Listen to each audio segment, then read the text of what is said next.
ধনী ফ্যামিলির মা বাবার ঠিকানা হয় বৃদ্ধাশ্রমে। যেই মা বাবা সন্তানকে কোরআন চিনায় না, রসুল চিনায় না, ইসলাম চিনায় না, আল্লাহ চিনায় না, হাদিস চিনায় না, পশ্চিম চিনায় না, এক সময় দেখবেন ওই সন্তানরা মা বাবাকেও চিনবে না।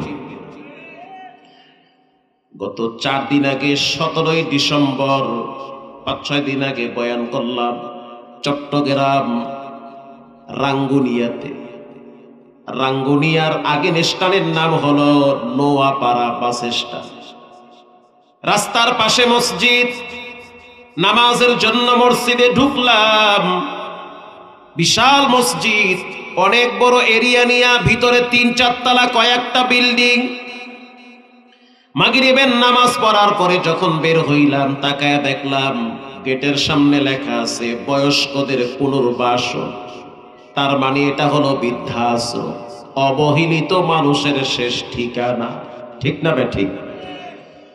নামাজ শেষ করার পর যখন বের হইলাম, এক মুরব্বীকে দেখলাম হাতে তসবিহ, মুখে সুন্নতি দাড়ি, চুল দাড়ি সব পাইকা গেছে, ভুরুগুলা পেকে একেবারে ঝুলে পড়েছে। বের হওয়ার পরে মুসাফা করলাম, সালাম দিলাম, প্রশ্ন করলাম চাচা আপনার বাড়ি কি চট্টগ্রামে? এসে বলল হুজুর আমার বাড়ি ঢাকায়। ঢাকায় কোন জায়গায়? বলে আমার বাড়ি গুলশান 1-এ। উরি সুবহানাল্লাহ, গুলশানের মানুষ চট্টগ্রামে করে কি? বেড়াইতে আসছেন বুঝি? বলে না, বেড়াইতে আসি না, বিপদে পড়ে আইছি। আপনার নামে মামলা আছে? কয় না, মামলা নাই। পুলিশকে আপনারে খুঁজে? বলে না, পুলিশ খুঁজে না। তাহলে আপনি কিসের বিপদে পড়ে এখানে আসছেন? বলে সন্তানের ঠেলায় পড়ে আইছি। সন্তান কয়টা? বলে সন্তান হলো একটা। অনেক শিক্ষিত সন্তান, ইংলিশে অনার্স কমপ্লিট করেছে, মাস্টার্স অনার্স কমপ্লিট করার পরও এক সন্তান, একটাই মাত্র ছেলে। স্ত্রী কবরে চলে গেছে। আমি বললাম গুলশানের ভাড়াটিয়া না বাড়িওয়ালা আপনি? চোখের পানি ছেড়ে দিয়া বলে আমি হইলাম গুলশানের বাড়িওয়ালা, লেকের পারে আমার 7 তলা বাড়ি আছে, মাসে প্রায় 6-7 লক্ষ টাকা ভাড়া পাই। আমি অবাক হয়ে গেলাম, বলেটা কি? 6-7 লাখ টাকা মাসে শুধু ভাড়াই পায়, বাড়ি ভাড়া, অথচ তার ঠিকানা হইল বৃদ্ধাশ্রমে। আমি তাকে প্রশ্ন করলাম সন্তান আপনারে কেন জ্বালায়? সে জবাব দিল ইদানিং দেখতেছি সন্তানটা রাত্রিবেলা চোখ লাল করে ঘরে এসে ফ্রিজ ভাঙ্গে, আলমারি ভেঙ্গে ফেলে, মাঝে মাঝে আমার রুমে আইসা পা দিয়া লাথি মারে আর বলে বাবা টাকা দাও, বাবা খাবো। কি বোঝেন নাই? বাবা টাকা দাও, কি খামু? আমি কি আব্বা খামো কইলে তো আরো বেশি ভালো হইতো। শুধু তাই না, মাঝে মাঝে মেজাজ গরম করে আমাকে হুমকি দেয়, পুরা বাড়িটা আমার নামে লিখে দাও, টাকার বেশি প্রয়োজন। সন্তানের অত্যাচার থেকে বাঁচার জন্য চট্টগ্রাম রাঙ্গুনিয়ায় আসছি। আমি তার ডান হাতে চুমো দিয়েছি, বেচারায় আরো আবেগে আপ্লুত হয়ে গেছে। আমি বললাম ও চাচা, যদি আপনি আমার বাপ হইতেন তাহলে আমি আপনার পায়ের পাতায় চুমা দিতাম। যেহেতু আপনি আমার বাবার বয়সী মানুষ, এজন্য ইজ্জত করে সম্মান করে হাতে চুমো দিয়েছি। আমি তাকে আস্তে করে কানের কাছে মুখটা লাগায় বললাম সত্য করে বলবেন এটা হলো আল্লাহর ঘর, মসজিদ, আর আপনার দাড়ি চুল সব পেকে গিয়েছে, চামড়াও ঢিলা হয়ে গেছে। মিথ্যা বলার সুযোগ নাই, যা সত্য তাই বলবেন। যখন আপনার রক্ত গরম ছিল, যৌবন ছিল, টাকার গরম ছিল, তখন আপনার সন্তানটাকে সকালবেলা কোথায় পাঠিয়েছিলেন? বলল আমার সন্তানকে সকালবেলা ইংলিশ মিডিয়ামে পাঠিয়েছি। খুব ভালো কথা। এবার জানতে চাই সকালবেলা ফজরের নামাজটাকে আপনি পড়েছিলেন? বলে না, নামাজ বুঝতাম না। আচ্ছা গেল, যেই ছেলেটারে কোচিং এ প্রাইভেটে পাঠায় দিলেন ওই ছেলে কি পশ্চিম চিনে? বলে মাঝে মাঝে জুমার দিন আমার সাথে মসজিদে যায়, তবে পশ্চিম কোন দিকে খুঁজা পায় না। আমি আবার প্রশ্ন করলাম, ও চাচা রাগ করবেন না, সন্তান কি তার স্রষ্টাকে চিনে? বলেন সন্তানের স্রষ্টাকে? আরো জোরে বলেন। হয় নাই, আরো জোরে বলেন। চাচার চোখের পানি বেয়ে বেয়ে জামা ভিজতেছে। আমি আবার প্রশ্ন করলাম, সন্তান কি তার রাসূলকে চিনে? লাজবাব, কোনো উত্তর নাই। আবার বললাম, ও চাচা সন্তান কি কোরআন পড়তে পারে? কোনো উত্তর নাই, জবান বন্ধ হয়ে গেছে, চুপচাপ দাঁড়িয়ে আছে, অতীত নিয়ে মোতালা করতেছে। আবার বললাম, চাচা ঘাবড়ানোর কারণ নাই, আপনার সন্তানের জন্য আপনি কি মেসওয়াক কিনে দিয়েছেন, টুপি কিনে দিয়েছেন? বলে, ও ঈদের সময় দিছি, বাকি সারা বছর খবর নেই। আমি বললাম, চাচা সন্তানের হাতে নবীজির জীবনী কোনোদিন কিনে দিয়েছিলেন? বলে, না দেইনি। রবীন্দ্রনাথ? বলে, এটা তো অভাব নাই। পল্লীগীতি? বলে, অভাব নাই। তথাকথিত লেখকদের লেখা ইতিহাস এগুলা কি ঘরে আছে? বলে, অভাব নাই। নবীজির জীবন আদর্শের কোন কিতাব কি আপনার সন্তানের রুমে আছে? বলে, না নাই। তখন বুঝি নাই। আমি বললাম, চাচা রাগ করবেন না, সন্তানের কোনো দোষ নাই, সম্পূর্ণ দোষ হলো আপনার। আসতে বলবেন না, জোরে বলেন, ঠিক না ব্যাঠিক? সব দোষ আপনার। এখন আপনি কি করবেন? কচু গাছের লাগে গলায় দড়ি দিয়া ঝুললে থাকেন, কিচ্ছু করার নাই। কামা তাদিনু তুদানু, যেমন কর্ম তেমন ফল। আল্লাহ বলেন, ওয়ালা তাকুনু কাল্লাযীনা নাসুল্লাহা ফাআনসাহুম আনফুসাহুম উলাইকা হুমুল ফাসিকুন।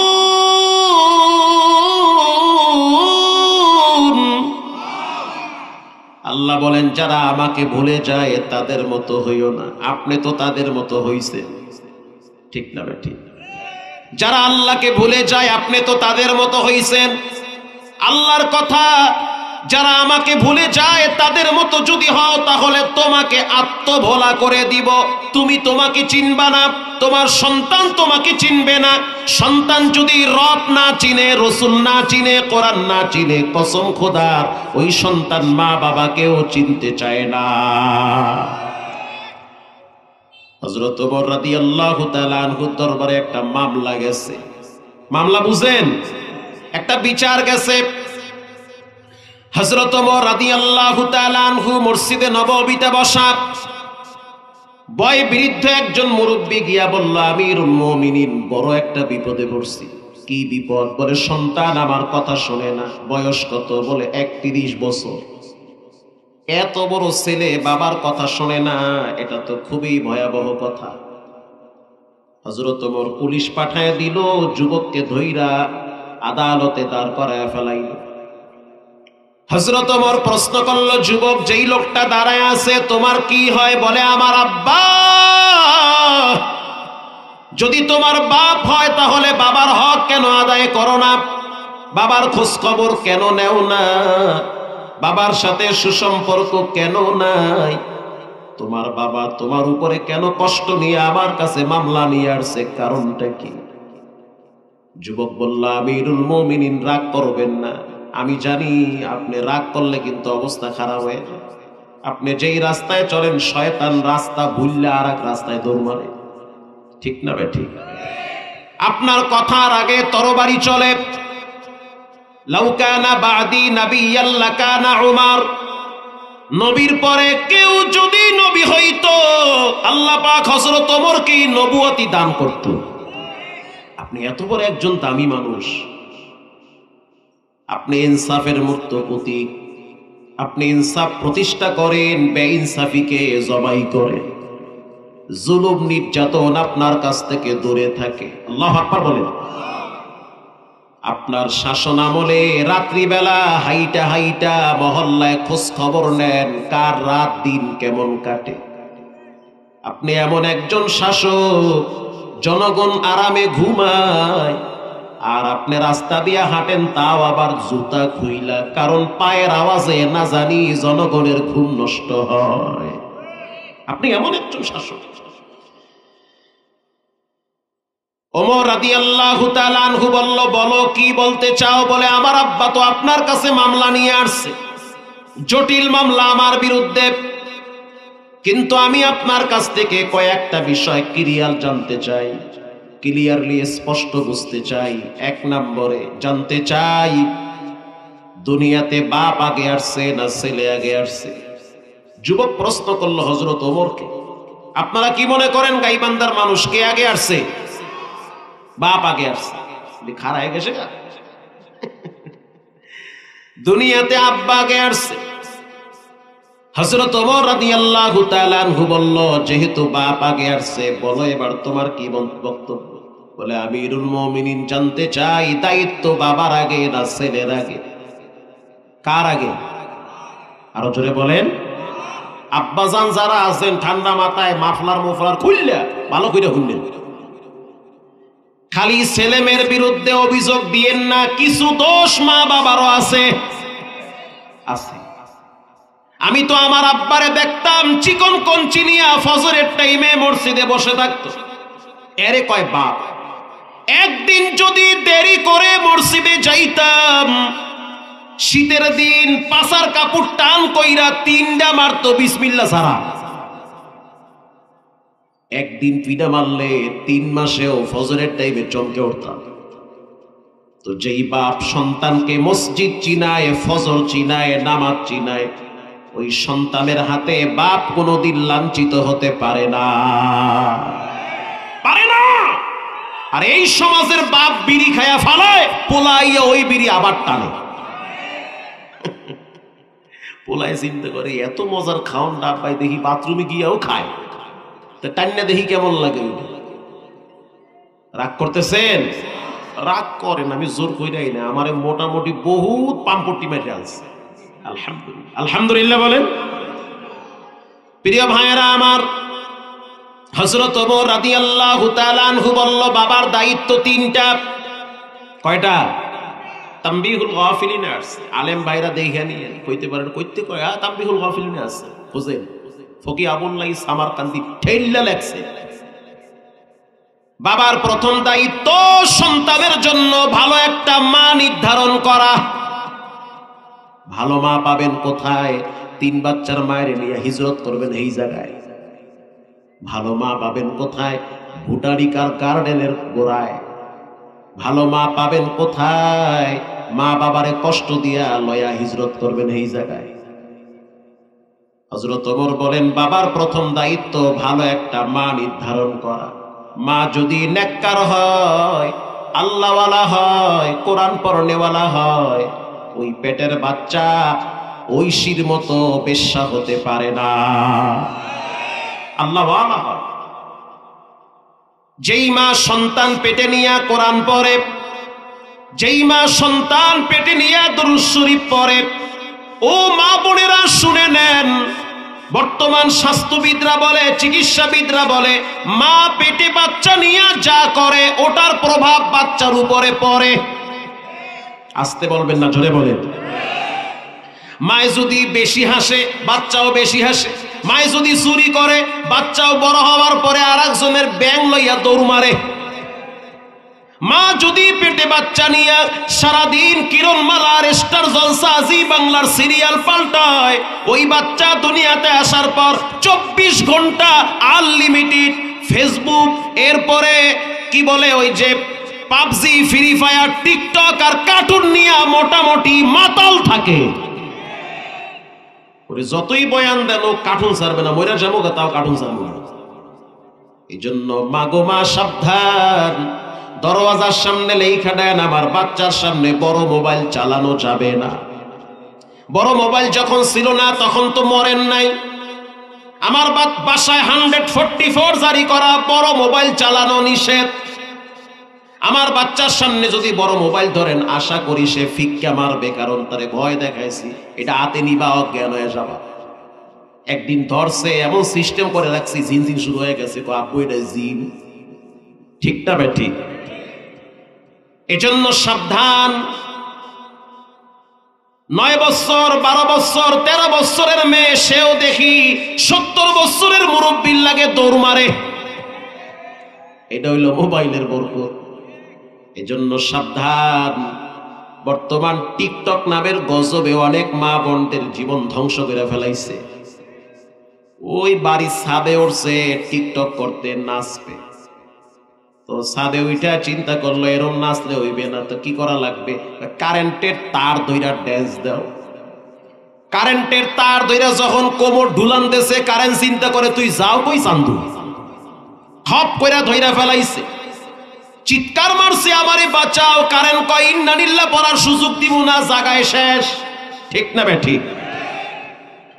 রেল লাইনে দাঁড়াইয়া টিকটক বানাইতেছে, সবাইরে দেখাইবে মুই একখান কিছু হয়ে গেছো। তো টিকটক বানাইতে গিয়া এমন কায়দায় ভিডিও করতে আছে, ইনজিল আইসা বলে সালাম আলাইকুম। ঠিক না বে ঠিক? মিথ্যা না সত্য। বর্তমান সময়ে মদ, গাঁজা, হিরোইনের চেয়েও ভয়ঙ্কর নেশার নাম হলো টিকটক, পাবজি আর মোবাইলে জুয়া খেলার নেশা। ওইটা আরো মারাত্মক। প্রিয় ভাইয়েরা আমার, হযরত ওমর রাদিয়াল্লাহু তাআলা আনহু বলল, শুনে নাও, বাবার প্রথম দায়িত্ব সন্তানের জন্য ভালো একটা মা নির্ধারণ করা। মজার একটা কথায় কথা আসে, বললে ভালাই। বাংলাদেশের একটা জেলার নাম হইল ভোলা।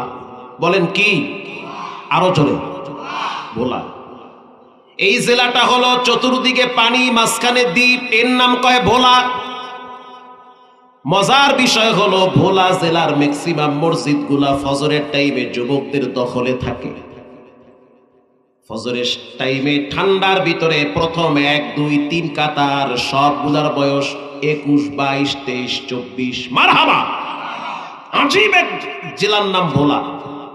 ফজরের টাইমে দেখবেন ছোট ছোট বাচ্চারা পিছনের কাতারে দাঁড়ায় দাঁড়ায় সুন্নত করে ঠান্ডার ভিতরে। আপনি অবাক হয়ে যাবেন, কোন মায়ের সন্তান এই শীতের ভিতরে ঠান্ডায় কাঁপতেছে আর দাঁড়ায় দাঁড়ায় পড়ে আলহামদুলিল্লাহি রাব্বিল আলামিন। মারহাবা। এই শিক্ষা পরিবার থেকে দেওয়া হয়েছে। আমি মাহফিল কমিটি 4 দিন ব্যাপী তাফসীর মাহফিল সভাপতিকে বললাম, হাজী সাহেব এত সুন্দর পরিবেশ কেমনে কায়েম করলেন?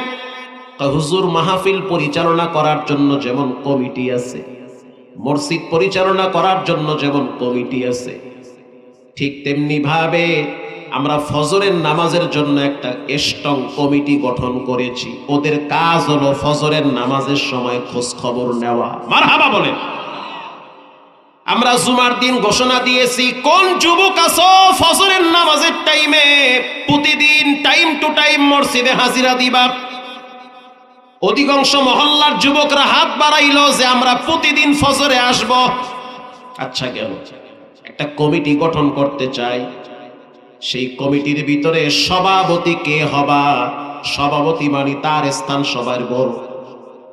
21 বছরের একটা যুবক দাঁড়ায় বলল, দায়িত্ব আমারে দিয়ে দেন। কেশিয়ার সাহেবের বয়স 19 বছর। কি মনে করছেন চাচা? সেক্রেটারির বয়স হলো 14 বছর। ভোলা কমিটি আর মসজিদে ফজরের টাইমে তো আর মিস দিতে পারে না। পারে? পারে না। এদের দায়িত্ব হলো ফজরের টাইমে কোন ঘরে পুরুষ আছে, তারা কেন ফজরে মসজিদে আসে না, তাদের খোঁজ খবর নেওয়া। যেমন এই মহল্লায় 20টা ঘর আছে, 30টা ঘর আছে, কোন ঘরে পুরুষ আছে না নাই আমরা জানি কি জানি না? অবশ্যই জানি। ফজরের টাইমে কেন মসজিদে আসলো না, খবর নেওয়া।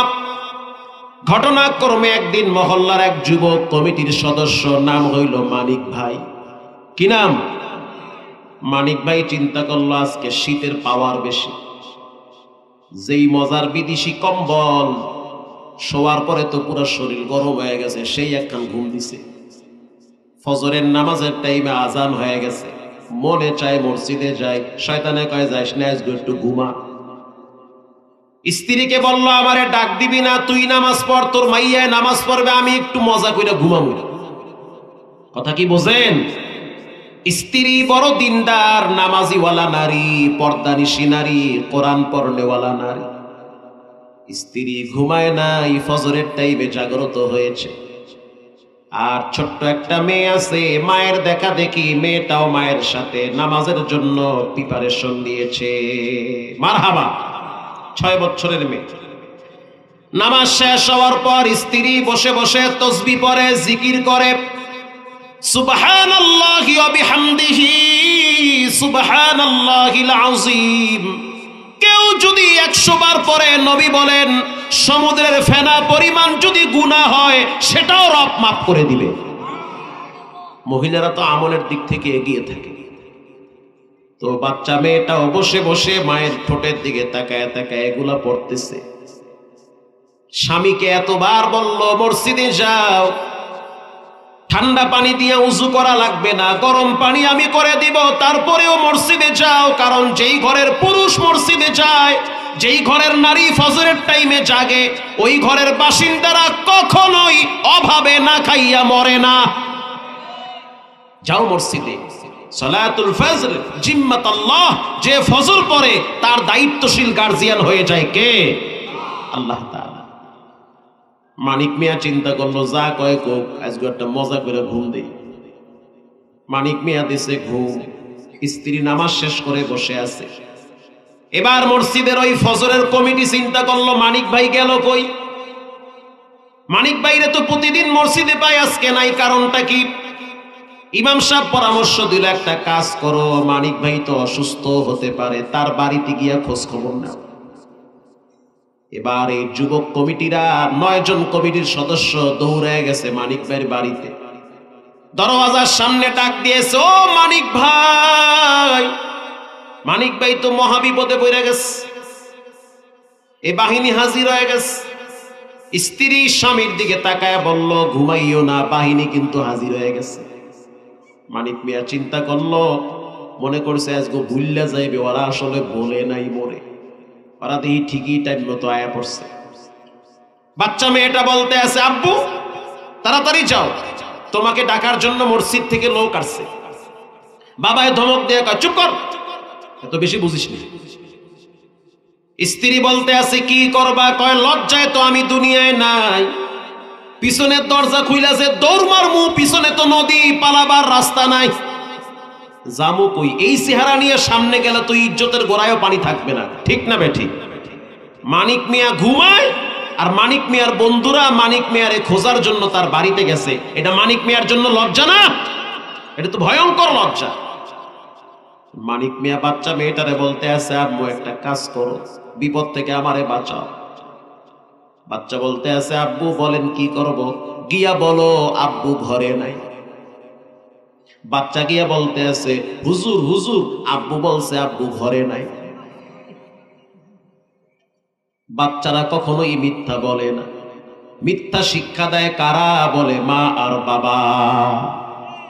গাইবান্ধা ঘরে হুইয়া রইছে, পাওনাদার ফোন দিছে, ও ভাই তুমি কই? তোমার বাড়িতে আসছি। কয়, মুই ঘরে নাই, মুই ঢাকা আছি। কথা কন না কা? ছেলেটা বলতে আছে, আব্বু তুমি না ঘরে? চুপ কর, বুঝবি না, ভেজাল আছে। তার মানে বাচ্চাও বুঝা ফেলাইছে, মাঝে মাঝে বড় হওয়ার পরে বাবার সাথেও এরকম মিথ্যা কথা বলবো। বাচ্চারা যা শুনে তাই বলে, যা শিখে তাই বলে। বাচ্চারা সাধারণত অনুকরণীয় হয়। হযরত ওমর রাদিয়াল্লাহু তাআলা আনহু বলল, বাবার প্রথম দায়িত্ব সন্তানের জন্য ভালো একটা মা নির্ধারণ করা। যুবক বলল, আমিরুল মুমিনিন রাগ করিয়েন না, যেহেতু এটা আদালত আর আপনি হইলেন বিচারক, মিথ্যা বলার সুযোগ নাই। আমার দোষ হইলে আপনার তরবারি আমার পিঠ পেতে দিব, কিন্তু বিষয়টা ক্লিয়ার করা দরকার। আমার আব্বার কাছে একটু জিজ্ঞাসা করে, আমার মাকে আমার আব্বা কিভাবে বিবাহ করেছে, আমার নানার বাড়ি কোথায় আমি জানি না, কে আমার নানা তাও জানি না, কোথায় আমার নানি বাড়ি তাও তো জানি না। আমার আব্বারে জিজ্ঞেস করেন মাকে কেমনে বিয়ে করছে, সাক্ষী কারা ছিল, কোন বৈঠকে বাবার বিবাহ হয়েছে জিজ্ঞেস করেন। হযরত ওমর রাদিয়াল্লাহু তাআলা আনহু মুরব্বিকে বলল, সত্য করে বলবা, মিছা কইলে কিন্তু বাটাম দেওয়া হবে। মুরব্বী বলল, আমিরুল মুমিনিন, আপনার সামনে শয়তানও তো মিথ্যা বলার সুযোগ পায় না, আমি কেমনে বলি? এবার বলো, তোমার বিবাহ কোথায় কেমনে হইছে? এই যুবকের মাকে কোথার থেকে কেমনে বিবাহ করলা? মুরব্বী দীর্ঘ নিঃশ্বাস ছেড়ে চোখের পানি ছেড়ে দিয়া বলে, আমিরুল মুমিনিন, মাপ চাই। যৌবনকালে একটা আকাম করছি, বুড়াকালে এটার ফলাফল পাওয়া লাগে। কি আকাম করলা? বলে, আমি এক রাখালের বউরে ভাগায় নিয়ে আসছি। আজীব কথা। হযরত ওমরের চোখ লাল হয়ে গেছে। হযরত ওমর রাদিয়াল্লাহু তাআলা আনহু বলল, বাবার 2 নম্বরের দায়িত্ব সন্তানের জন্য ভালো একটা নাম রাখা। ও সন্তানের বাপ, তোমার এই সন্তানটার নাম কি তুমি বলো? মুরব্বী বলল, আমার সন্তানের নাম রাখছি জৌল। যুবক বলতে আছে, আমিরুল মুমিনিন, আমার নাম 2টা, বাপ রাখছে জৌল, মা রাখছে হাফেল। হাফেল মানে ধ্বংস হয়ে যাওয়া। হযরত ওমর চিন্তায় পড়ে গেছে, আমি কোন যন্ত্রণায় পড়ছি। বাবার 3 নম্বরের দায়িত্ব সন্তানের জন্য কোরআন শিক্ষা দেওয়া। কষ্ট হয় আপনাদের? এই 3 দায়িত্ব বাবার। এজন্য হাদিসের কিতাবে আসছে, ও সন্তানের বাপ, তোমার সন্তানটার জন্য ভালো একটা নাম রাখবা, কারণ বিচারের ময়দানটা হবে বড় কঠিন। সূর্য মাথার নিকটে চলে আসবে, সন্তানও বাবাকে পরিচয় দিবে না। সেই দিনটা হবে এতটাই লম্বা, কানা মিকদারুহু 50,000 সানা, 50,000 বছর লম্বা হবে। কেমনে দাঁড়ায় থাকবা? উলঙ্গ অবস্থায় থাকা লাগবে, একটা পায়ের তালুর উপরে। আপন বলতে কেউ নাই, আপন হবে একজন। চিৎকার মেরে বলেন, তিনি হলেন কে? সেই দিন কিছু বাবারা সন্তানের কারণে আল্লাহর কাছে মুক্তি পাবে। যেমন হাসরের ময়দানে রব্বুল আলামিন বলবেন, আবু বকর ফিল জান্নাহ, আবু বকর যাও, তুমি জান্নাতে যাও। কয়েক হাজার আবু বকর দাঁড়ায় বলবে, মালিক, আমরা জান্নাতে যাই। আল্লাহ বলবে, সাবধান, এই আবু বকর হইল ওয়াকালু লিসাহিবিহি লা তাহজান, আমার বন্ধু মুহাম্মদুর রাসূলুল্লাহ সাল্লাল্লাহু আলাইহি ওয়াসাল্লামের হিজরতের সাথী। নবীর পরে যার মর্যাদা সবচেয়ে বেশি, সিদ্দিকে আকবর আবু বকর যাবে জান্নাতে। তোমাদের ঘোষণা হয় নাই? আল্লাহু আকবার বলেন। তারা চোখের পানি ছেড়ে কাঁদবে আর বলবে, মালিক, আমরা তো জানি তোমার একটা নাম হইল রহিম, তুমি চাইলে অসংখ্য গুনাহগারকেও মাফ করে দিতে পারো। আজ আমাদের মতো আবু বকরের কি উপায়? দয়া করে আজকে বাঁচায়া দেন, মাফ করে দেন, ক্ষমার রাস্তাটা খুলে দেন। আচ্ছা, তোমার নাম আবু বকর কে রাখছে? বলে, আমার আব্বা। ডাকো তোমার বাবারে। বাপরে যখন সামনে দাঁড় করায় দেওয়া হবে, উয়ুনুল হিকায়াতে আসছে, ইবনুল জাওজি রাহিমাহুল্লাহ লেখেন, আল্লাহ বলবে, ও সন্তানের বাপ, এই সন্তান কার? বলে, আমার। কি নাম? বলে, আবু বকর। কে রাখছে? বলে, আমি রাখছি। কেন রাখলা? বলে, নবীর বন্ধু আবু বকরের নামের সাথে মিলায় রাখছি। আল্লাহ বলল, যেহেতু আমার হাবিবকে এত ভালোবাসো, আবু বকর নামের উসিলায় যাও, তোমার সন্তান আর তুমি 2 জনকেই মাফ করে দিলা। কাদেরে কুদরত দারি বরকামান, আনতা রব্বি আনতা হাসবি, জুল জালাল তুহি কাদের, জলিলুল্লাহ জাহাদার, বহর হালে তুহি মেরা নিগাহদার। নামে নামে জমে টানে, নামে নামে কখনো জমে টানে। নাম রাখছে সোহাগ, আর এক চোরাই চুরি কইরা ধরা খাইছে, মামলা হয়েছে 3টা, পলায় গেছে ইন্ডিয়া। ওই সোহাগে সোহাগ এমন ভাবে টানছে যে চুরি করে নাই, হেরে ধরে জেলে দিয়েছে। কথা কন না কা? নামে নামে জমে টানে, হয় কি হয় না? হাকিমুল উম্মাত থানবীর কিতাবে পড়েছি, 80 বছরের এক মুরব্বী আল্লাহর কাছে দোয়া করে, আল্লাহ, তুমি তো জানো আমার কোনো সন্তান নাই, আমার মনটা চায় আমার একটা পুত্র সন্তান দিবে। আমার স্ত্রী বৃদ্ধা হয়ে গেছে, আমি জানি তুমি এটা চাইলে পারো। এই দুর্বল অসুস্থ বৃদ্ধা নারীর গর্ভেও সন্তান দেওয়ার ক্ষমতা রাখেন কে? আল্লাহর সিদ্ধান্ত হয়ে গেছে, আল্লাহ তার একটা সন্তান দিছে। এলাকার মানুষ বলে, চাচা বুড়া বয়স তো কাম গড়াই হেলাইছে, মাশাআল্লাহ, নাম রাখছেন কি?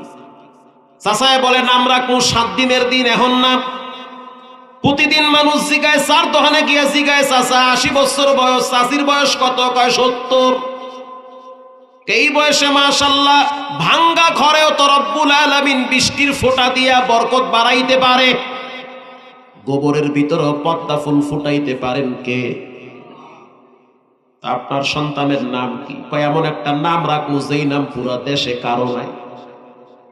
কিছুদিন পরে মানুষ বলল, চাচা কি নাম রাখছেন? কয় নাম রাখছি আর পাইস না। এটা আনকমন নাম, আনসিজনের ফল, নামও রাখছি আনকমন।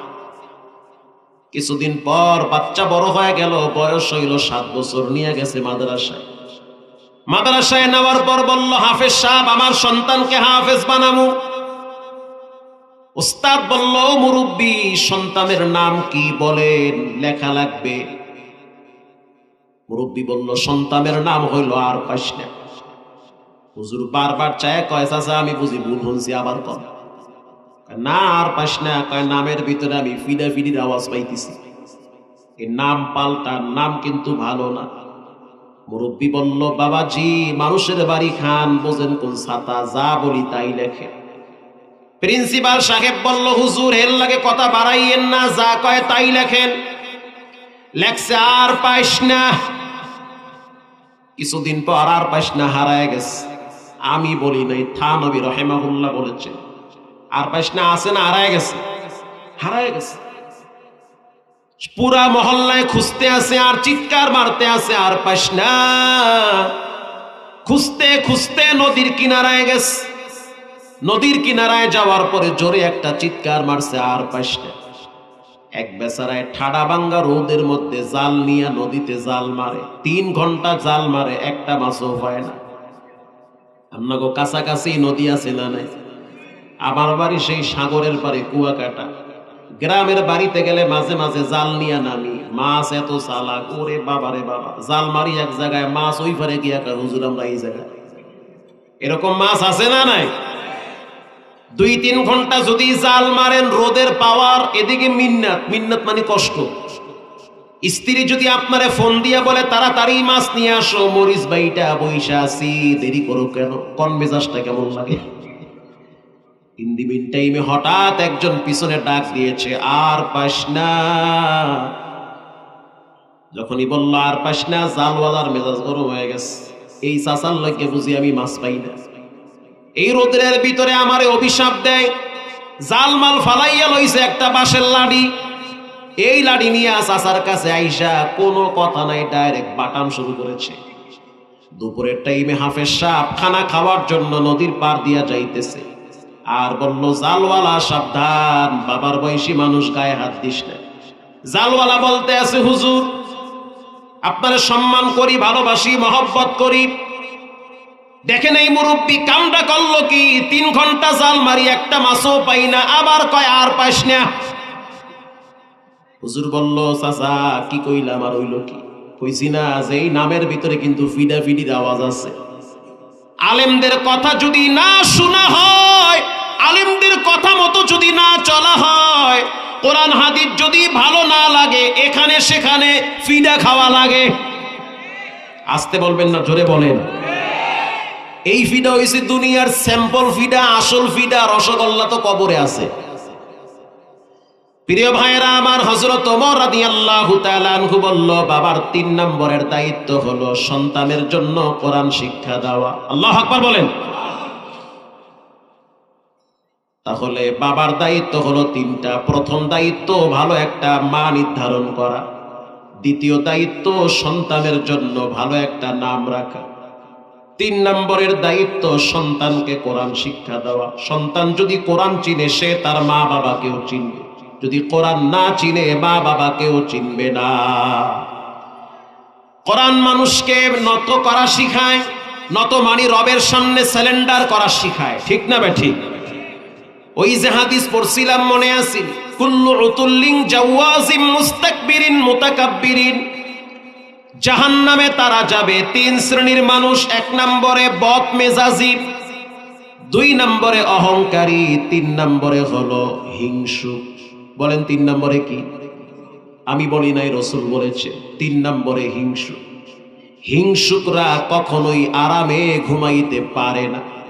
হিংসুকরা নিজের বেলায় টান্যা দরিস, অন্যের বেলায় বান্যা মরিস। নিজে হলো আনা, অন্যে চাইরা না পাক এটা সে চায় না। নিজেরটা বুঝায় নেয়, অন্যেরটা লামসাম দেয়। কথা কন না কা? নিজের ছেলে মেয়ে নিয়ে ভালো থাকতে চায়, অন্যের ছেলে মেয়ে ভালো চলুক, প্রতিষ্ঠিত হোক, এটা হিংসুকরা চায় না। আপনাকে নিয়ে তার মাথা ব্যথা বেশি। হিংসুকরা বাইতুল্লাহর গিলাফ ধরার পরেও তাদের লাব্বাইকের আওয়াজ কবুল হয় না।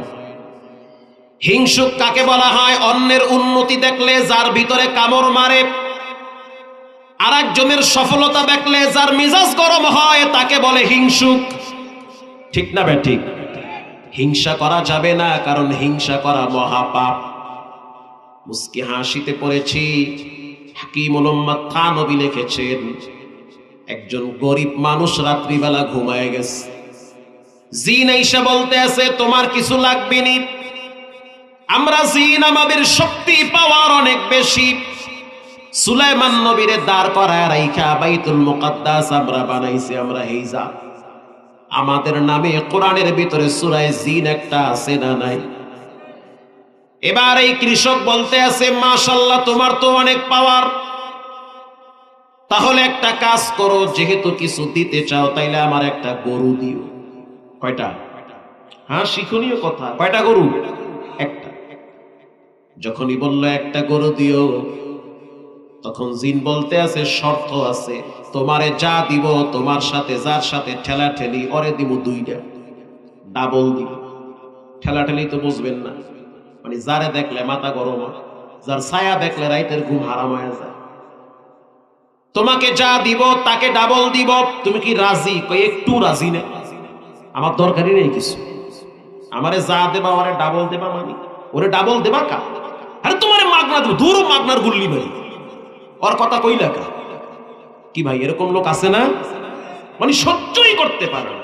ওই একদিন একটু মসজিদে মিষ্টি নিয়ে ঝগড়া লাগছে, এই রাগের ঠেলায় মানে হের ছায়া দেখলো মাথা গরম। হিংসু। এই সমস্ত রোগ নিয়ে আলগা দরবেশি দেখাইয়া কোনো লাভ নাই। এই সমস্ত রোগ অন্তর থেকে দূর করেন, সেজদা দিবেন জমিনে, আরশে আজিমে গিয়ে ধাক্কা লাগবে। সকালবেলা স্ত্রী বলল স্বামী আমার কি হইল? বলে আমার মনটা খারাপ। কেন? বলে জিনে আইছিল, দিতে চাইছিল, নেই নাই। কেন নেও নাই? বলে ওরে দেবে ডাবল। তুমি কি মগা না অগা? কেন? যেই দেশের বাঙালিরা ব্রয়লার মুরগি ছাড়ার তবারক নিয়ে মারামারি করে, সেই দেশে যদি মাগনা গরু তোমারে দেয়, তোমার তো নেওয়া উচিত। তবারক নিয়েও তো মারামারি করে, তাও আবার মুরগি ছাড়া তবারক, বাংলা তবারক। ঠিক কথাই কইছো, কবারে দেবে দুইটা, দুইটা না 10টা দোক, তোমার অসুবিধা কি? কিছুদিন পরে আবার জিনে আইসা বলে কিছু লাগবে? বলে হ্যাঁ লাগবে। কি? বলে গরু দাও। কয় দিছি গরু। দেখ সকালে গরু একটা আজি। পিছনে তাকায় দেখে জাল লাগে হেল লাগে, মারামারি ঝগড়া, হ্যাঁ দেখে দুইটা গরু। মেজাজটা গরম হয়ে গেছে, এদিকে খুশি হয়েছে, ওদিকে মাথা গরম। কিছুদিন পরে আবার আসছে কিছু লাগবে? বলে হ্যাঁ লাগবে। কি লাগবে? কয়েকটা মহিষ দে। মনে আছে ওরে কয়টা দেবো? হ্যাঁ আছে। কয়টা? সিঙ্গেল না ডাবল? ডাবল। আরে দুইটা দেবো। পরের দিন তাকায় দেখলো এর একটা আর দুইটা। আবার কিছুদিন পরে আইসা বলল কিছু লাগবে? হ লাগবে। কি লাগবে? কয় একতলা বাড়ি করে দে। করে দিব ডুপ্লেস বাড়ি। কিছুদিন পরে আবার জিনে আইসা বলল কিছু লাগবে? বলে হ্যাঁ লাগবে। কি লাগবে? কয় আমার একটা চোখ উড়াইয়া লয়া যা। মানে কি? মানে সোজা, আমার একটা চোখ নিবি, ওর দুইটা চোখ নিবি। আমি এক চোখ দিয়া দুনিয়ার সব কিছু, কিছু হইলেও দেখতে পারবো, ওর দুইটা নিলে তো খালে পড়বে। বলেন এটাকে উদারতা বলে না হিংসা বলে? আল্লাহ বলেন, আমি বলি না। ইয়াউমা লা ইয়ানফাউ মালু ওয়ালা বানুন ইল্লা মান আতাল্লাহ আল্লাহ বিকলবিন সালিম। রব্বুল আলামিন বলেন, যার অন্তরটা রোগ মুক্ত। রোগ মানে হিংসা। রোগ মানে কি? যার অন্তরে অহংকার নাই, কোনো হিংসা নাই, কোনো বিদ্বেষ নাই, এমন ফ্রেশ দিলওয়ালারে ডাইকা ডাইকা জান্নাতের মেহমান বানাইবেন কে? প্রিয় ভাইরা আমার, মানুষের অন্তর শক্ত হয় 6 কারণে। 6টা বলতে গেলে ফজর হয়ে যাবে, দরকার নাই। সর্বশেষ কারণ হলো যারা মা বাবার সাথে বেয়াদবি করে, আব্বা আম্মার সাথে বেয়াদবি যারা করে, ওদের অন্তরটা পাথরের চেয়েও শক্ত হয়ে যায়। শক্ত বানায় দেয় কে? মা বাবার সাথে বেয়াদবি করা মানে মা বাবার অভিশাপ নেওয়া। এই দুনিয়ার ভিতরে 2 জন মানুষের দোয়া আপনার জীবনের সবচেয়ে বেশি প্রয়োজন। একজন হলো মা, আর একজন হলো বাবা। এই 2 জনের দোয়া ছাড়া বিকল্প কোনো রাস্তায় আপনি শান্তি আর সফলতা খুঁজে পাবেন না। বিখ্যাত ইমাম আহমদ ইবনে হাম্বল রাহমাতুল্লাহি আলাইহি, তিনি এক আল্লাহর ওলির জানাজার ভিতরে গিয়েছিল। ওই আল্লাহর ওলি হইল মহিলা আল্লাহর ওলি, তার সন্তান সেও আল্লাহর ওলি। ইমাম আহমদ ইবনে হাম্বল সন্তানকে ডেকে বলল, সন্তান, এতদিন তোমার মা জীবিত ছিল, তোমার মাথার উপরে একটা ছায়া ছিল। আজ তোমার মা কবরে গেছে, দোয়ার দরওয়াজা বন্ধ হয়ে গেছে, কেউ তোমার জন্য নিঃস্বার্থভাবে দোয়া করবে না। দোয়া একজন বেশি করত, তিনি হলো তোমার মা। মায়ের দোয়াটা প্রত্যেকটা সন্তানের জন্য সবচেয়ে বেশি কল্যাণকারী। যার মা বেঁচে আছে, ঘরে গিয়া মায়ের পায়ে একটা চুমা দিয়ে, মায়ের হাতে একটা চুমা দেন। তাও যদি না পারেন, মায়ের কপালে একটা চুমা দেন, মাথায় হাতটা বুলায় দেন। কারণ রাসূল বলেছেন, ক্বালা হুমা জান্নাতুকা ওয়া নারুকা। মা বাবাই হলো জান্নাত, মা বাবাই হলো জাহান্নাম। আল্লাহ বলেন, ওয়া'বুদুল্লাহ, আমার হক, ওয়ালা তুশরিকু বিহি শাইআ ওয়া বিল ওয়ালিদাইনি ইহসানা। আমি বলি নাই, আমার রব বলেছেন, বুঝা নেন। আল্লাহ বলেন, আমার হক আদায়ের পর মা বাবার হক আদায় কর। ফজরের নামাজ পড়বা আমার হক। বাইহাকি শরীফের হাদিস, ফজরের নামাজের পর কোন সন্তান যদি মা বাবাকে দেখতে যায়, তার জন্য জান্নাত থেকে নাম ধরে ডাকা হয়। যেমন আপনি আলাদা থাকেন, মা বাবাও সন্তুষ্ট আছে। আপনার বাবার বাড়ি আপনার বাড়ির থেকে মাত্র আধা কিলোমিটার দূরে। আপনি মহল্লার মসজিদে ফজরের নামাজ পড়া মাকে দেখার জন্য গেলেন, মায়ের সাথে একটু গল্প করলেন। রাসূল বলেছেন, সে যেন অপেক্ষা করে তার রব তার জন্য জান্নাত থেকে নাম ধরে ডাকাইতে থাকে। কেউ যদি মনে করে আমি দুনিয়ার ভিতরে সবচেয়ে দামি হইতে চাই, সে যেন 3টা জিনিস সতর্কতার সহিত নিয়ে সামনে আগায়। 1 নম্বরে আল্লাযীনা আমানু ওয়া কানু ইয়াত্তাকুন, ঈমান আর তাকওয়া অর্জন করে। 3 নম্বরে সে যেন মা বাবার সাথে সেবা করে। আল্লাহু আকবার বলেন। এবার মুসলিম শরীফের একটা হাদিস শুনাই। ও মা বাবা ভক্ত সন্তান, এই পৃথিবীতে কোনো মানুষ বড় হতে পারে নাই মা বাবার দোয়া ছাড়া। পৃথিবীতে প্রত্যেকটা মানুষ সফলতার জন্য যে কোনো স্তরে যাক না কেন, তার মা বাবার দোয়ার সবচেয়ে বেশি প্রয়োজন। পৃথিবীতে অধিকাংশ নবীরা মা বাবার দোয়া নিয়া সামনে আগাইছে। মুসা আলাইহিস সালামকে যখন তক্তার ভিতরে ভাসায় দেওয়া হয়, তক্তার ভিতরে মিশর নদীতে ভাসায় দেওয়া হয়, তার মা চোখের পানি ছেড়ে কান্দে আর কয়, আল্লাহ, আমার সন্তানটাকে নিরাপদ রাখো। মায়ের দোয়ার ফসল মুসা আলাইহিস সালামকে আল্লাহ তাআলা ফেরাউনের ঘরে নিরাপদে রাখছে। ঈসা আলাইহিস সালামের আম্মা জান মারিয়াম আলাইহিস সালাতু ওয়াস সালাম রবের কাছে দোয়া করেছে, রব্বুল আলামিন, আপনি আমার সন্তানটারে বাইতুল মুকাদ্দাসের ইমাম বানায় দেন। আল্লাহু আকবার বলেন। বর্তমান কাবার ইমাম, 2 জন ইমাম সবচেয়ে জনপ্রিয় ইমাম, একজন হলো শেখ আব্দুর রহমান সুদাইস, আমি গত রমজানে উমরায় গিয়া শুনলাম আজব এক কাহিনী। তিনি বর্তমান শ্রেষ্ঠ ইমাম কাবা।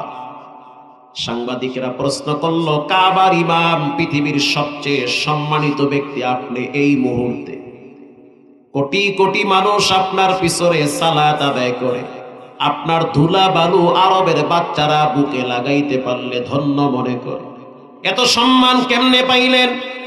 কাবার ইমাম চোখের পানি ছেড়ে কান্দে আর কয়, দুইটা কারণে। একটা হলো মায়ের দোয়া, আর একটা হলো কোরআনের বরকত। ইয়াসিদ দুসারি কাবার ইমাম, অল্প বয়সী ইমাম, যার তেলাওয়াত শুনলে মনে হইতেছে ঘুমন্ত বাচ্চারা রবের দরবারে সিজদায় লুটিয়ে পড়ে। এত চমৎকার কণ্ঠ কাবার ইমাম ইয়াসিদ দুসারি। সাংবাদিকরা প্রশ্ন করলো, ইয়াসিদ দুসারি, রমজান মাসে যখন তারাবি শেষ হয়ে যায়, আমাদের দেশের হাফেজ সাহেবদেরকে খুচরা কিছু হাদিয়া দিয়া বিদায়, কিন্তু কাবার ইমামদের জন্য ল্যান্ড ক্রুজার গাড়ি, দামি দামি গাড়ির চাবি নিয়ে দাঁড়ায় থাকে আরবের ধনাঢ্য ফ্যামিলির মানুষগুলা। অসংখ্য গাড়ির চাবি নিয়ে দাঁড়ায় থাকে, যেই গাড়িটা পছন্দ হয় আপনাকে হাদিয়া দেওয়া হবে। এত সম্মানিত কেমনে হইলেন? ইয়াসিদ দুসারি কাবার ইমাম জবাব দেয়, এটা আমার ক্রেডিট না, এটা হলো আমার মায়ের দোয়া। আমি যখন ছোট ছিলাম একবার গর্তের ভিতরে পড়ে গিয়েছিলাম। আমার মা আমারে বুকে জড়ায়া ধইরা চোখের পানি ছেড়ে কপালে চুমা দিয়ে বলেছিল, আল্লাহ, যদি আমার সন্তানটা সুস্থ হয় তাহলে ওকে আমি কোরআনের হাফেজ বানাবো। আল্লাহ রাব্বুল আলামিন এমন ভাবে মায়ের দোয়া কবুল করেছে, আল্লাহ তাআলা আমাকে কাবার ইমাম বানায়া দিছে। শুধু তাই না, কাবায় যখন তিনি তারাবি পড়ায়, আমার কসম খোদার, আমার চোখে দেখা ছোট ছোট বাচ্চারা দাঁড়ায় দাঁড়ায় কাঁদে। আইসক্রিম খাইলে যেমন বাচ্চারা মজা পায়, তার চেয়েও বেশি মজা পায় ইয়াসিদ দুসারির পিছনে দাঁড়ায় দাঁড়ায় কোরআন শুনতে। আল্লাহু আকবার বলেন। এটা হলো মায়ের দোয়া। সব বাদ দিলাম, বাংলাদেশের একজন আলেমের কথা বলি, যার নামটা বললে এক বাক্যে সবাই চিনবে, বিশেষ করে আলেমরা চিনবে। ঢাকা শহরের প্রায় 5টা মাদ্রাসায় তিনি বুখারী পড়ায়। অনেক নামি দামি এক মসজিদের খতিব, যেই মসজিদের খতিব নাম বললে 80% মানুষ চিনবে, অথচ তার সম্মান, তার ইজ্জত এত বাড়ার কারণ হইল তার ঘরে তার বাবা প্রায় 22 বছর পর্যন্ত প্যারালাইজ হয়ে বিছানায় পড়ে আছে। ব্রেন স্ট্রোকের রোগীগুলা সাধারণত তাদের মেজাজ খিটখিটি হয়, মেজাজ গরম থাকে। তিনি একটা মজমায় বসে ছাত্রদেরকে বলতে আছে, ও ছাত্র ভাই, আজকে আমার মাজায় ব্যথা করতে আছে, দোয়া চাই। একজন আলেম বলতে আছে, মুফতি সাহেব, আপনার মাজায় কেন ব্যথা করে? ও, ঠান্ডায় বুঝি বাতে ব্যথা ধরছে। মুফতি সাহেব বলল, মাজার ব্যথা করে এটার পিছনে একটা কারণ আছে। কারণটা হইল, প্রতিদিন আমার ঘরের খবর বাহিরের মানুষ জানে না, জানে আমার ফ্যামিলির মানুষ আর আল্লাহ। দিনের বেলায় ক্লাস করি, রাত্রি বেলা ঘরে গিয়া কি করি কেউ জানে না। বাসায় গিয়া দামি জামাটা খুইলা বাবার রুমে গিয়া দেখি বাবা প্রস্রাব পায়খানা কইরা খাতা কাপড় নষ্ট কইরা ফেলাইছে। আমি নিজের হাতে বাবার প্রস্রাব পায়খানার খাতা পরিষ্কার করি। আমার আব্বা রাগী মানুষ, মাঝে মাঝে যেই হাতটা ভালো আছে হাতটা দিয়া ঘুষা মারে আমার। যখন আমারে ঘুষা মারে তখন আমি রাগ করি না, কারণ বাবা এত ব্রেন স্ট্রোকের রোগী। আমার স্ত্রী ঘুমায়, আমার সন্তান ঘুমায়, কিন্তু আমার চোখে ঘুম নাই, কারণ আমার তো আব্বা। তাদের তো বাপ না, তাদের তো টান লাগবে না, আমার তো আব্বা হয়। ঠিক না বেঠিক? আমার স্ত্রীর টান লাগবে না, পরের মেয়ে 2-1 দিন খেদমত করবে, তারপরে বলবে বুড়া মানুষের পায়খানার খাতা সাফ করতে পারো না। কিন্তু আল্লাহর ওয়ার্ডার, আল্লাহর ওয়ার্ডার, ওয়ালা তানহারুহুমা ওয়া কুল লাহুমা কাওলান কারীমা। ও মাহমুদুল হাসান বক্তা, সাবধান। আব্বা আম্মা যদি বিছানায় পড়ে যায়, নিজের হাতে মা বাবার খাতা সাফ করা লাগবে। কার অর্ডার? অফিসার সাহেব যত বড় চাকরিজীবী হন, মা বাবা যদি বিছানায় পড়ে যায় খেদমত আপনার করা লাগবে। আপনার স্ত্রী না করলেও চাপ দিতে পারবেন না, সে ঠেকানা। আপনার বাপ খেদমত আপনার করা লাগবে। রাসূল বলেন ওয়ালা তাউকান্না ওয়ালিদাইক, ওয়ালা তাউকান্না ওয়ালিদাইক, মা বাবার সাথে নাফরমানি কইরো না, দুনিয়াও শেষ আখিরাতও শেষ। ওয়া ইন আমারাকা আন তাখরুজা মিন আহলিকা ওয়া মালিক, নবীজি বলেছেন আব্বা আম্মার জন্য যদি সম্পদ বিলীন করতে হয় তাও কর, সম্পদ যদি ছেড়ে দিতে হয় তাও ছেড়ে দাও, তারপরেও মা বাবাকে ছাড়বা না। পরিবার যদি ছাড়তে হয়, বাবারে নিয়ে প্রয়োজনে দূরে গিয়া ভাঙ্গা ঘরে ভাড়া থাকো, তারপরও বাবাকে ছাড়া যাবে না। স্ত্রী আর সন্তান যদি বলে তোমার মা অসুস্থ, বিছানায় হাগে, বিছানায় মুতে, তোমার মায়ের শরীর থেকে গন্ধ আসে, শরীরের ভিতরে পোকা, হয় তোমার মাকে নিয়ে রাখো, তা না হলে আমাদেরকে ছেড়ে দাও। রাস্তা দুইটা, সন্তানের মহব্বত, বিবির মহব্বত। নবীজি বলেন খবরদার খবরদার, মাকে ছাড়বা না, মাকে ছাড়বা না। প্রয়োজনে পরিবার সন্তান আপনজন যদি চলে যায় চলে যাক, তারপরেও মায়ের কদম ছাড়বা না। আল্লাহু আকবার বলেন। মুফতি সাহেব বলল আমার মাজায় ব্যথা পাওয়ার কারণ হইল আমি ঘরে গেলাম পরিষ্কার করি। ঘটনাক্রমে একদিন ফজরের টাইমে আমার বাবারে আমি গোসল করাইলাম গরম পানি দিয়ে, নিজেই গরম পানি করি। একদিন আর 2 দিন না, প্রায় 22 বছর পর্যন্ত প্রতিদিনের কাজ হলো আমার এটা। তোমরা আমাকে বাহিরে দেখো আতর লাগায় ঘুরি, বাহিরে দেখো আমার সুন্দর চেহারা, বাহিরে দেখো আমার জুতাগুলা চকচক করে, তোমরা আমাকে বাহিরে দেখো আমার জামাটা ইস্তারি করা, কিন্তু আমার ঘরের খবর তো জানো না। রাত্রিবেলা প্রতিদিনের ডিউটি, নিজের হাতে বাবার প্রস্রাব পায়খানার খাতা নিজেই সাফ করি। কয়েকদিন সাফ করার পর এখন আর গন্ধ লাগে না। আল্লাহু আকবার বলে। এখন আর কষ্ট লাগে না, বরং ভালোই লাগে। প্রতিদিন আমি আমার আব্বারে ফজরের টাইমে কেবলার দিকে ফিরায় বসায় রাখি। ঘটনাক্রমে একদিন বাবারে ধরতে গিয়া বাবায় ব্যথা পাইছে। বাবায় যখন ব্যথা পাইল, বাবায় তখন পাটা দিয়া আমার মাজার ভিতরে এমন জোরে একটা লাথি মারছি, লাথি মারার সাথে সাথে আমি ওয়ালের সাথে বাড়ি খাইছি। যারা প্যারালাইসিসের রোগী, এক পা যাদের অচল হয়ে যায়, আর এক পায়ে কিন্তু শক্তি বেশি থাকে, ওই শক্তিওয়ালা পাটা দিয়া বাবায় আমার মাজায় মারছে লাথি। আমি ওয়ালের সাথে বাড়ি খাওয়ার পর আমি তখন আমার আব্বার পায়ের ভিতরে চুমা খাইয়া বললাম আব্বা আরো একটা লাথি দেন। আপনার পায়ের লাথি আমার জন্য নেয়ামত, এটা আমার জন্য কষ্ট না, কারণ আমার বাবা আমার লাথি মেরেছে। একটা সময় এমন ছিল আপনি আমার পায়ে তো শত শতবার চুমা খেয়েছে। যার ঘরে ছোট বাচ্চা আছে, বাবায় বাচ্চার পায়ে চুমা খায়, ভালোবাসা। বাবায় বাচ্চার মাথায় চুমা দেয়, এটা হলো সন্তানের প্রতি ভালোবাসা। বাবা সন্তানের শরীরের ঘ্রাণ পাইলে সারাদিনের কষ্ট ভুলে যায়। পৃথিবীর মানুষ, ওই সন্তান যখন আস্তে আস্তে বড় হয়, বাপ তখন আস্তে আস্তে দুর্বল হয়ে যায়। আল্লাহ বলেন ও দুনিয়ার মানুষ, ওই বাবার সাথে সাবধানে কথা বলবা, মাথায় ঝাঁকি দিবা না। নবীর দরবারে এক সাহাবী এসে বলল হুজুর আইয়ুল আমালি আহাব্বু ইলাল্লাহ, আল্লাহর কাছে সবচেয়ে কয়টা আমল প্রিয়? নবীজি বলল 3টা আমল প্রিয়। 1 নম্বরে আসসালাতু আলা ওয়াক্তিহা, টাইম মতো নামাজ আদায় করা। 2 নম্বরে সুম্মা বিররুল ওয়ালিদাইন, আল্লাহু আকবার বলেন।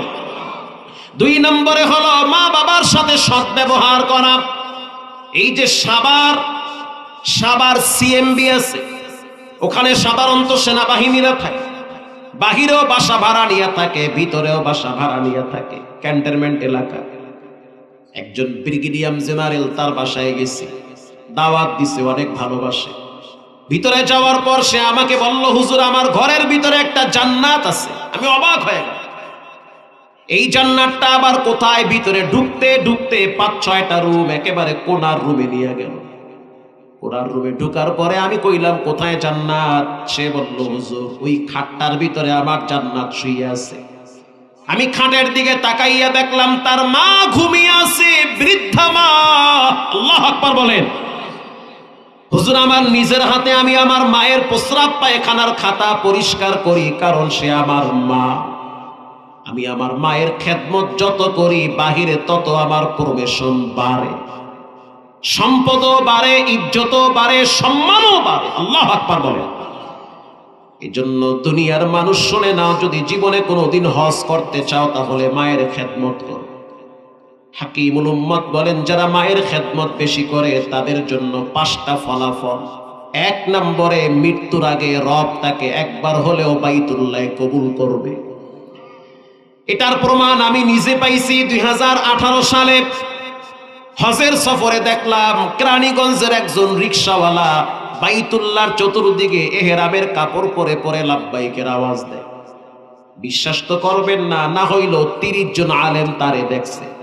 শুধু তাই না, সম্ভবত মাওলানা হাফিজুর রহমান কুয়াকাটা সেও দেখছি। রিকশাওয়ালা বাইতুল্লাহর চতুর্দিকে লাব্বাইকের আওয়াজ দেয়। এটা কেমনে হয়? ও রিকশাওয়ালা কেমনে আসছেন? রিকশাওয়ালা জবাব দেয় এটা হলো আমার মায়ের দোয়ার ফল। আমি গরিব মানুষ, আমার বাড়ি হলো রংপুর এলাকায়, ওই আদিত মারি একেবারে শেষ সীমানায়, বর্ডারের পাশে। ঢাকায় থাকি, রিকশা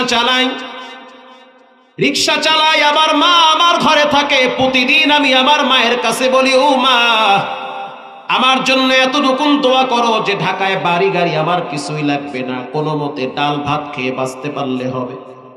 শুধু এতটুকুন দোয়া চাই, রব্বুল আলামিন যেন আমাকে জীবনে একবার বাইতুল্লাহর ঘেরান নেওয়ার তৌফিক দেয়।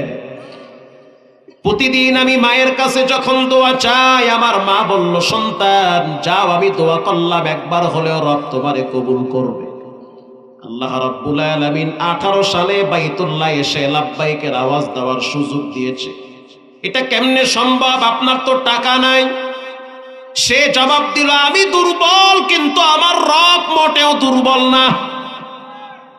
হুজুর আমি রিকশা চালাই হাউজিং এর ভিতরে, আমার কাজ হইছে ঢাকার হাউজিং গুলার ভিতরে আমি রিকশা চালাই। হাউজিং এর ভিতরে প্রাইভেট কার ঢুকে না। আমি দুপুরের টাইমে গেটের সামনে দাঁড়াইয়াছি। কোন ঘাটের পানি কই যায় কেউ জানে না, জানেন কে? কার জীবনে কি হবে মালিক ছাড়া কেউ বুঝে না। আমি চুপচাপ দাঁড়িয়ে আছি, হঠাৎ একটা দামি গাড়ি আসলো, কালো গাড়ি। প্রতিদিন আসে, এখনো আসে, শত শত গাড়ি আইসা হাউজিং এর সামনে রাইখা ভিতরে ঢুইকা প্লট দেখে, ফ্ল্যাট দেখে, বিল্ডিং দেখে। দাঁড়ায় রইছি, গাড়ির থেকে একজন মুরব্বী নামলো, দাড়িগুলা সাদা, সুন্দর চেহারা, চমৎকার একটা টুপি। নামার পরে বলল, সালাম দিল আগে আমাকে। যখনই সালাম দিল, কোটিপতিওয়ালা রিকশাওয়ালার সালাম দেয়, বুঝতে পারছি তার ভিতরে বিনয়ী আছে। ঠিক না বেঠিক?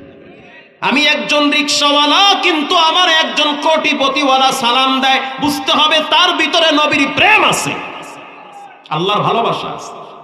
হুজুর যখন আমারে সালাম দিল বিশাল ভালো লাগছে। আমি তখন বললাম স্যার আপনি কোথায় যাবেন? বলে আমি হাউজিং এর শেষ মাথায় যাব, একটা প্লট নিব।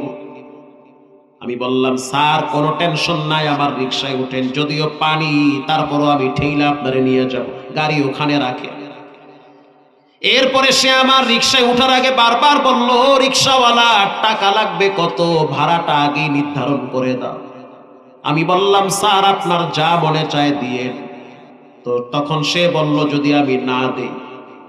তখন আমি বললাম স্যার আপনি যদি না দেন তাতেও আফসোস নাই, আপনার এক সালামে আমার দিল ঠান্ডা হয়ে গেছে। আল্লাহু আকবার বলেন। মানুষের ব্যবহারটা সবচেয়ে বড় জিনিস, ঠিক না বেঠিক? এমন একটা সালাম দিলেন কলিজা শীতল হয়ে গেছে, কোনো আফসোস নাই। আপনি আবার রিকশায় উঠেন, ভিতরে নিয়ে যাব। কত নাম্বার গলিতে যাবেন বলেন? আমি যখন ভিতরে নিয়ে গেলাম অলিতে গলিতে, তারে দেখাইতেছি, সে প্লট দেখে, বড় বড় বিল্ডিং দেখে। সে আমাকে বলল ভাই, প্রথম বলল রিকশাওয়ালা, পরে বলল ভাই। তার মানে সালামের মাধ্যমে মহব্বত তৈরি করে দিয়েছেন কে? বলল ভাই এই কর্নারের প্লটটা কেমন হবে, 4 কাটার প্লট ভালো না 6 কাটার প্লটটা ভালো হবে? আমি বললাম স্যার আমি তো মূর্খ মানুষ, গরিব মানুষ, রিক্সা চালায় খাই, রিক্সা চালাই, অত কিছু বুঝি না, তবে আমার ক্ষুদ্র জ্ঞানে মনে হয় কর্নারের প্লটটা ভালো হবে। ইন দি মিন টাইমে জোহরের আজান। কার জীবনে কি হয় পৃথিবীর কেউ জানে না, জানেন কে? যারা এখানে বসা আছেন এখান থেকে কে ডিসি হবে, কে এসপি হবে, কে মুফতি হবে, কে মুহাদ্দিস হবে, কে অফিসার হবে, কে কোটি টাকার মালিক হবে, এখন তো কেউ জানে না, জানেন কে? হয়ে যাবে কেউ না কেউ। আজান হওয়ার পরে আমি বললাম স্যার চলেন দুইজনে একসাথে ওই কোনায় একটা ভাঙ্গা টিমের মসজিদ আছে, দুইজনে নামাজ পড়ি। জামাত কয়টায়? বলে জামাত হলো 1:15। 1:15-তে ঢাকার মসজিদ গুলায় বেশিরভাগ নামাজ হয় শীতের দিনে। তো দুইজনে নামাজের জন্য ভিতরে ঢুকলাম, নামাজ আদায় করলাম, স্যার বের হয়ে গেল, আমি বসে আছি। বসে থাকার পর আমি দুরূদ শরীফ পড়লাম কয়েকবার। যার যার ব্যক্তিগত কিছু আমল আছে না নাই, মন চাইতেছে পড়তেছি। দুরূদ শরীফ পড়ার পর আমি বের হয়ে গেলাম। বের হওয়ার পর আমি দেখলাম স্যার বাহিরে দাঁড়াইয়ে আছে। আমার একটা অভ্যাস, আমার পকেটে সব সময় একটা আতর থাকে। নামাজটা পরে বের হওয়ার পর আমি আতরের মুখখাটা খুইলা নিজে একটু লাগাইলাম, আর বাকি অল্প একটু স্যারের হাতে লাগাইয়া দিলাম। স্যারের হাতে যখন লাগাইছি, স্যার আমারে বলল আতর তুমি কই পাইলা? বলে হুজুর স্যার এই আতরটা আমার ইমাম সাহেব আমারে হাদিয়া দিছে, কত বছর হজ থেকে নিয়ে আসছে। এই আতরটারে বড় যত্ন করে রাখি, বাইতুল্লাহর আতর, বড় চমৎকার আতর। আতর তো মক্কার থেকে আসছে, দামি আতর। এটা গরিব রিক্সাওয়ালা যদি মক্কার আতর পায় সে তো নিজের চেয়েও বেশি মূল্যায়ন করবে, ঠিক না বেঠি? দেখেন আতরটা এখনো ভরা, শেষ হয় না, কারণ আমি বেশি মাখি না। এটা বলতেছি তখন স্যার আমার চেহারার দিকে তাকায় বলল তুমি তো দেখতেছি মাশাআল্লাহ বাইতুল্লাহর ভক্ত, তুমি তো আতরটার প্রতি যেই পরিমাণ ভক্তি দেখাই না, তোমার মনটা কি চায় তুমি মক্কায় যাবা? এটা বলার সাথে সাথে আমার চোখের গোড়ায় পানি চলে আসছে। ও স্যার এই গরিবের কপালে কি আর মক্কায় যাওয়ার নসিব হবে? স্যার আমারে বলল কে গরিব কে ধনী বিষয়টা এমন না, তকদিরের বিষয়টা হলো বড় বিষয়। এটা বলার পর আমি স্যারকে বললাম স্যার রিকশায় উঠেন, চলেন আপনাকে আবার গন্তব্যে পৌঁছায় দেই। এই যাইতে যাইতে আবার সাথে গল্প করলো যে তোমার কে কে আছে? বলে আমার মা সারা দুনিয়াতে কেউ নাই, শুধু মা একা আছে, তাও আমার ঘরে। আমি যুবক মানুষ, বিবাহ শাদী এখনো করি নাই, কারণ চিন্তা করতেছি মা যেহেতু অসুস্থ, বিবাহ শাদী করলে না জানি আবার কোনো সমস্যা হয়, এই জন্য একটু সময় নিতেছি, কষ্ট করা লাগে, টাকারও দরকার। এক পর্যায়ে সে আমাকে বলল রিকশাওয়ালা ভাই আগামী 2-1 দিনের ভিতরে উত্তরায় দেখা করবা, দেখি তোমার জন্য কিছু করা যায় কিনা। কার্ড দিয়ে গেল, আমি কার্ডটারে অত মূল্যায়ন করি নাই। বাসায় যাওয়ার পরে যখন আমি মায়ের কাছে বললাম মা দোয়া কইরেন যেন আল্লাহ আমারে হজে দেয়, আমার মা বলল মালিক আমার সন্তান গরিব যদিও রিকশা চালায় দুর্বল, তুমি তো দুর্বল না। আল্লাহু আকবার বলে। হঠাৎ আমার মনে পড়লো আমারে তো স্যারে একটা কার্ড দিয়েছিল, আমি সকালবেলা কার্ডটার ভিতরে টেলিফোন করলাম, টেলিফোন করার সাথে সাথে স্যারের পিএস ধরছে। তখন আমি বললাম আমি একজন রিকশাওয়ালা, গতকাল আমার স্যারে আমার রিকশায় চইরা হাউজিং এ ঘুরছে, একটা কার্ড দিয়া বলছে যে আমারে টেলিফোন করবা, তোমার সাথে কথা আছে।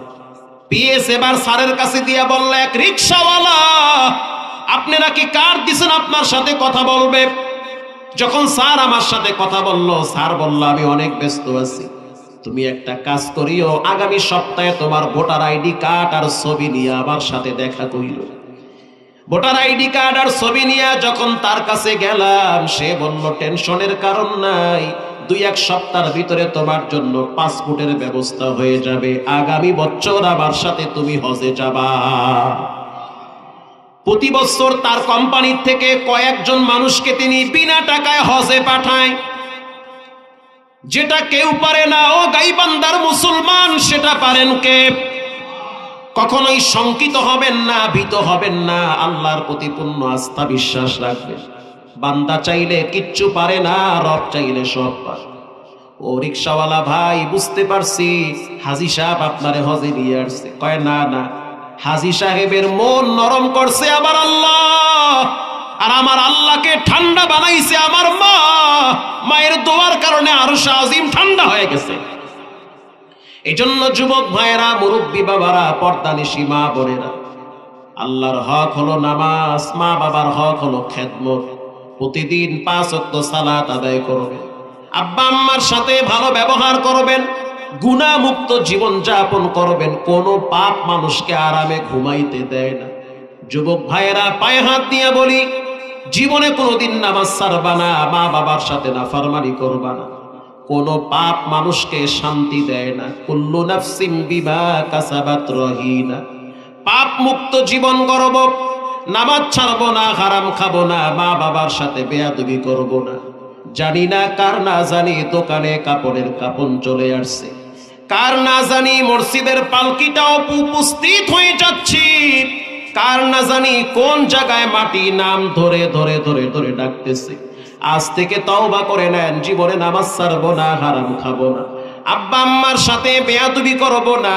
দিলটা যদি নরম থাকে, তওবার নিয়তে 2টা হাত আল্লাহকে দেখায় দাও। নারায়ে তাকবীর। আয় আল্লাহ, এই হাতগুলা জীবনে একবার বাইতুল্লাহর গিলাফের সাথে লাগায়া দেন। জীবনে একবার নবীজির রওজার পাশে সালাম দেওয়ার তৌফিক দেন। জোরে বলেন আমিন। রঙ্গে তাকওয়া, রঙ্গে সিদ্দিক, রঙ্গে দিন, তা'বদু বাকি বুয়াত বর আবেদিন। বলেন, ইবাদত হবে কার? খেদমত হবে কার? মা বাবা, আব্বা আম্মার খেদমত করবেন। দুনিয়ায় চলতে শেষের দিকে চলে আসছি, একেবারে দারুণ কয়েকটা কথা বলতেছি, আমার দিকে তাকান। দুনিয়ায় চলতে 2 জন ব্যক্তি আপনার জীবনে খুব বেশি জরুরি। এই 2 জনের সহযোগিতাও লাগে, দোয়াও লাগে, তা না হলে আপনি আগাইতে পারবেন না। এই 2 জনই হইল নারী। আল্লাহু আকবার বলেন। একজন হলো মা, আর একজন হলো স্ত্রী। স্ত্রী বোঝেন তো, বউ। একজন হলো মা, আর একজন হলো বিবি। মায়ের দোয়া লাগে, স্ত্রীর সহযোগিতা লাগে। এই 2 সহযোগী এবং দোয়ার মাধ্যমে একটা মানুষকে আল্লাহ সফলতার দ্বার প্রান্তে পৌঁছায়া দেয়। কামরাঙ্গীর চরে আগুন লাগছিল গত বছর, আপনারা দেখছেন, চামড়ার ফ্যাক্টরিতে হাজারিবাগ।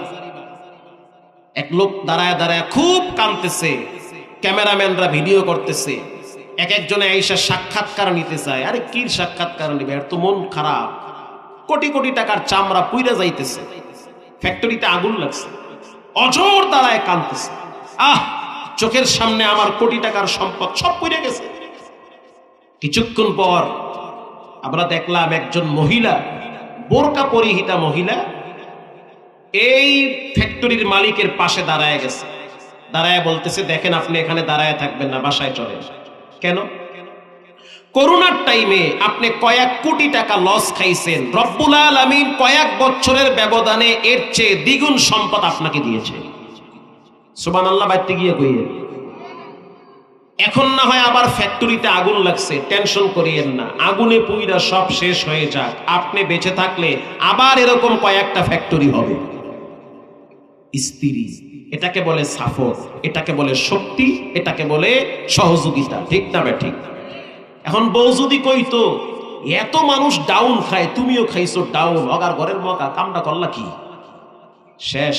পুরুষ সহজে দুর্বল হয় না, পুরুষ দুর্বল হয়, ভারসাম্যহীন হয়, পুরুষ মানসিকভাবে ভেঙে পড়ে পরিবারের চাপে, বউ শাশুড়ির যুদ্ধে একেবারেই শেষ হয়ে যায়, নিস্তেজ হয়ে যায়।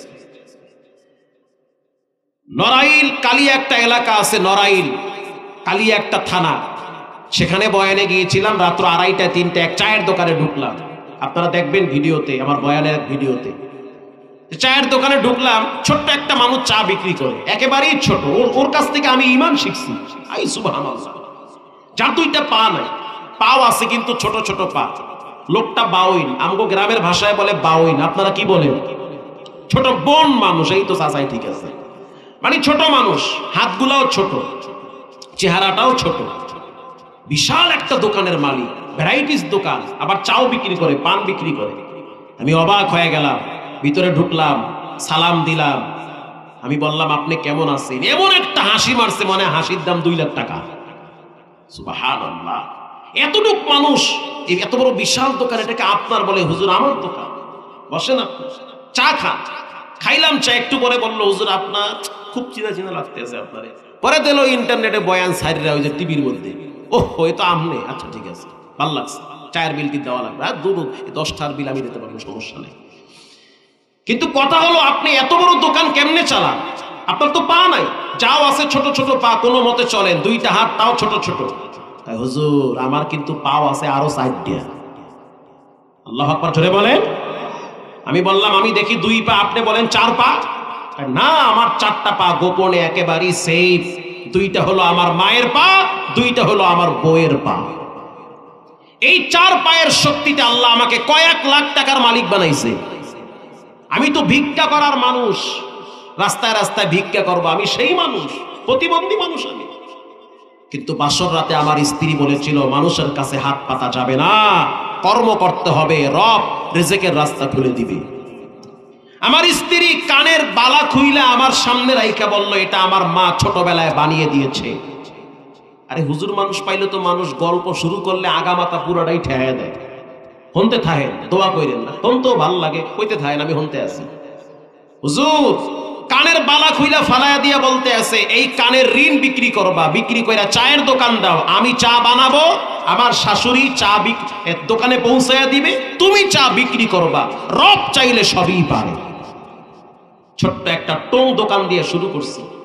আমার স্ত্রী প্রতিদিন রাত্রিবেলা আল্লাহর কাছে তাহাজ্জুদ করে দোয়া করতো, আল্লাহ আমার প্রতিবন্ধী স্বামীটাকে সফলতা দান করো। হুজুর এই জায়গাটা যেখানে দেখতেছেন, এই পুরো জায়গাটা আমি টাকা দিয়ে কিনছি। আগামী 2-1 বছরের ভিতরে আমার মা আর বউকে নিয়ে আমি উমরায় যাব। আমি তখন চায়ের দোকানদের যুবকদেরকে বললাম গলায় দড়ি দিয়ে মর। ঠিক না ভাই? ঠিক না? সারাদিন পাবজি আর ফ্রি ফায়ার খেলাইতে খেলাইতে সুন্দর হয়ে গেছে। শিক্ষা গ্রহণ করো, প্রতিবন্ধী একটা মানুষ, অথচ সে হাল ছাড়ে নাই। ঠিক না ভাই? ঠিক। পরিশ্রম করতে হবে, ইনকাম করা লাগবে বহিদ পন্থায়। বান্দার কাজ চেষ্টা করা, মান জাদ্দা ওয়াজাদা, সফলতা দিবেন কে? আল্লাহ তাআলা। দোয়া হয়ে যাবে। দোয়ার আগে আমি 3টা আমলের কথা বলবো। এটা আমি প্রতিদিন বলি, না বললেও বলি, বললেও বলি।